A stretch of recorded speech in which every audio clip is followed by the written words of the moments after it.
Hello, welcome to my final project for Education 5541.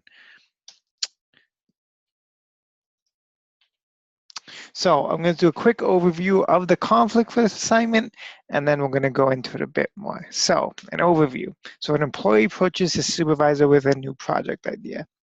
The supervisor is on board and agrees to help out with the project. The employee finishes his part, but the supervisor does not follow through. The employee is upset about this and is starting to act out at work. The supervisor does not understand why, and this is starting conflict. So we're looking at it from 2 points of view. The first one being the employee, and the second one being the supervisor. So looking at it from the employee, the supervisor and employee are working on a project together. Supervisor is not meeting deadlines according to the schedule he set up. This is causing conflict between supervisor and employee. And then look at the other side, which is the view from the supervisor. The supervisor and employee are working on a project together. The supervisor has other things to work on, but experiences inappropriate backtalk from the employee. This is causing conflict between supervisor and employee. So, what are our options for resolution? So, option number one is that supervisor completes his part of the assignment. This is what the supervisor agreed to beforehand, and it is the most obvious solution. So if the supervisor notices that and realizes that they can approach the assignment and make time for it and finish it as quick as they can, this would really help resolve the problem as quick as possible. But if that's not available, option number two is to extend the deadline for the project. So even though the supervisor employee kind of reached the deadline already, the supervisor may not have been prepared for what was involved in the project. So that the employee and the supervisor can go through it again and realize that the deadlines weren't realistic and come up with a new one a little farther down that the supervisor can agree to. And lastly, option number three is again another meeting between the supervisor and employee where the employee expresses his expectation to his supervisor.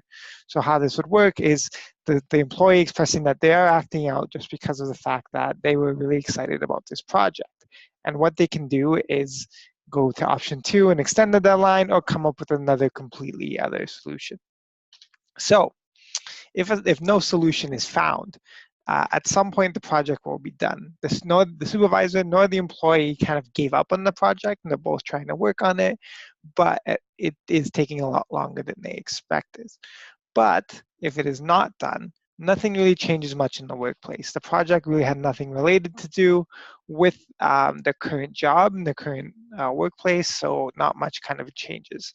As well as the employee could approach another supervisor at the workplace or take the responsibility on himself to finish it. But one of the results that might not have been expected is workplace environment comes a little tense between the employee and the supervisor for not finishing the assignment. So if solution is found, employee and supervisor finish the project together and work relationship will recover and grow due to this. So that was part A. Now we're going to look at part B, which is me talking about what I've learned in this course and where I can go moving forward. So what I learned theory-wise is that I learned a lot about conflict mediation between all levels of work and education, right? So I learned a lot about I guess, theories and ideas that came between a bunch of different companies that looked at how you can approach a conflict mediation. I thought that was really interesting. One of the reasons why is because I've never really gone through something like this myself. But looking at it, I realized that this would be beneficial at some point in the future. So I also learned of theories and approach to people. So even if you're not going through conflict in the workplace or in education, chances are you're going through conflict with a person. So even if you take this approach to people, it can still be beneficial. And then I looked at psychology approaches beyond the actual problem. So one of them that really comes to my mind is the triangle of satisfaction, where you kind of go all 3 points, right? So even though that sometimes doesn't exactly solve the problem at hand, you can take a different approach to it that would make the conflict kind of resolve. And now when it comes to application, right? So one of my jobs, I work as a customer service IT representative. So I work for a tech company where people call in with problems and situations. So most of the time, they're not super excited or super happy about it. So these series come into really good hand in my job, and I kind of play around with it to see what people would like and what would work best. As well as I've done presentations to my employees and my supervisors about these conflict mediation techniques, and we're all kind of using it in our job to make it a little better. Lastly, what I plan to do going forward is to learn a little bit more about people and learn about how to handle conflict, right? In my job, and if I hope to keep my job for the foreseeable future, I would need to get better at conflict and better at dealing with people. So I want to learn a bit more about the theories that I've learned and how they apply to people. So if I go over my theories and look about what I've learned from them and applying them a bit more. And lastly, I want to read a bit more about conflict mediation because I found that really interesting to kind of read about as well as learn.